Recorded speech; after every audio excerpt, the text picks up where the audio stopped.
Pranida Shinde ji. For giving me an opportunity to speak on the supplementary demands for grants 2025-26. मैं शुरुआत करना चाहती हूँ ये कह के कि जो सत्ता पक्ष में है वो 24/7 इलेक्शन मोड में रहते हैं और इसका हर्जाना देश को भुगतना पड़ रहा है। हर इलेक्शन के पहले लोगों को रिझाने के खातिर अनप्लान्ड पॉपुलिस्ट स्कीम्स के तहत पैसे बांटे जाते हैं और देश और राज्यों पर कर्जा बढ़ते जा रहा है।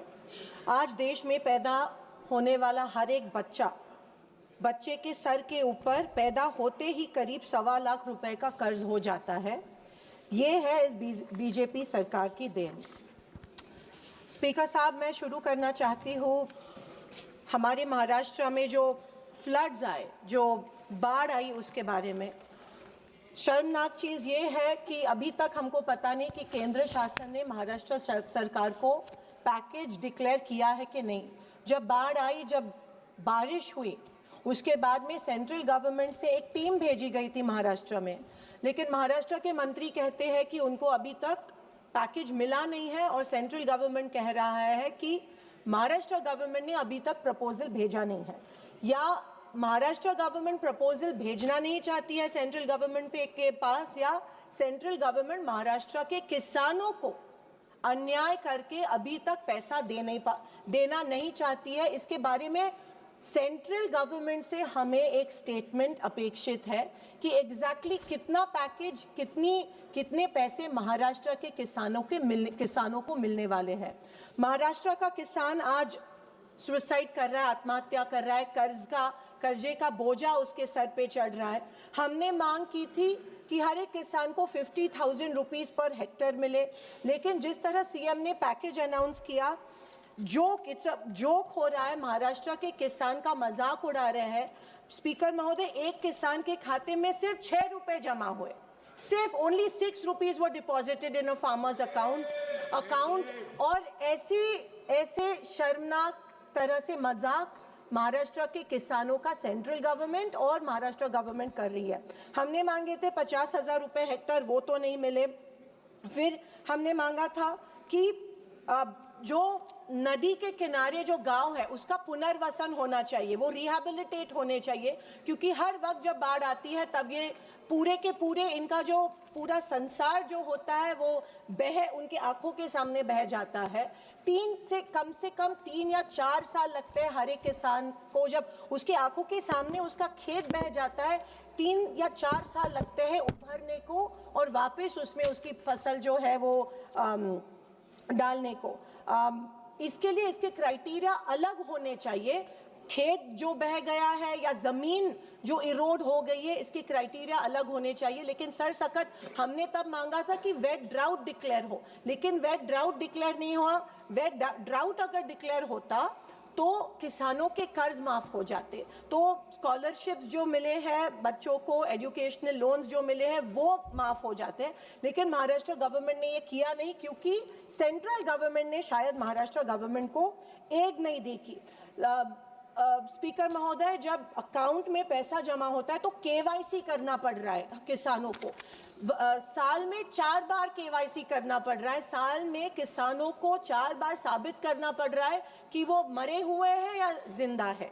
ये बहुत ही शर्मनाक चीज़ है। मैं ये मांग कर रही हूँ कि जो केवाईसी का जो क्राइटेरिया है, आधार लिंक का जो क्राइटेरिया है, वो कट होना चाहिए, वो रद्द होना चाहिए और 4 बार साल में केवाईसी करने की ज़रूरत नहीं होनी चाहिए। स्पीकर सर, मुझे ये कहना चाहती हूँ कि जब सैटेलाइट जो होती है हर एक मंडल में, उसमें रेनफॉल रिकॉर्ड होता है और सैटेलाइट्स ऐसे जगह बिठाई है, पेड़ के नीचे सैटेलाइट बिठाए है।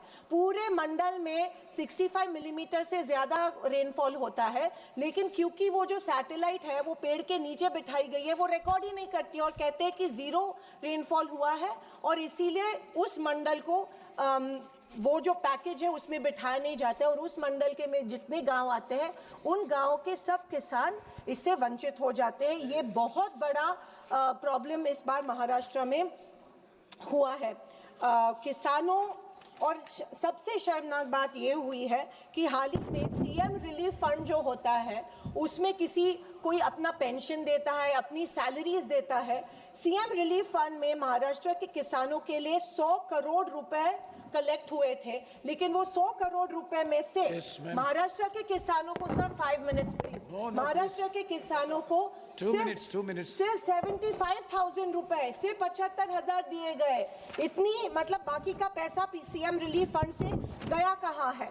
सर सिर्फ 3 पॉइंट्स में कहना चाहती हूँ। मैं पीएस आवास योजना पे आना चाहती हूँ। मैं ये मांग करती हूँ कि पीएम आवास योजना की जो पहली इंस्टॉलमेंट होती है 15,000 की, उसमें वो सैंड भी नहीं खरीद सकते हैं। मेरी ये मांग है कि वो 15,000 की जो इंस्टॉलमेंट है वो बढ़ाया जाना चाहिए। बहुत से पीएम आवास के तहत पेपर पे आता है कि इतने घर मंजूर है, लेकिन गांव में गांवठान जमीन नहीं होने के कारण अभी तक एक भी घर पीएम आवास, ये सिर्फ फर्स्ट फिगर्स है जो पेपर में आते हैं।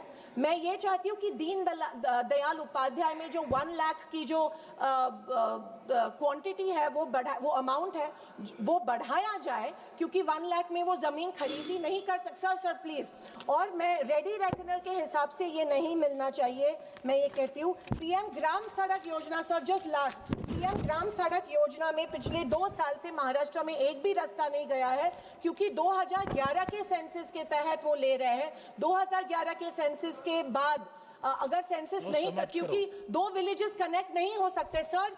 दिस टाइम फ्लड्स में सब बड़े बड़े हाईवे करने से अच्छा है कि 2 गांव को जो रास्ते कनेक्ट होते हैं वो सर लास्ट सब वो होने चाहिए। मैं ये मांग करती हूँ कि हमारे महाराष्ट्र में जितने भी रास्ते बह गए हैं उनके लिए यहाँ से एक ऑडिट होके उनके लिए फंड डिक्लेयर सर होना चाहिए। Sir Jal Jeevan mission under JJM, sir committee has been concluding last 2 minutes sir please.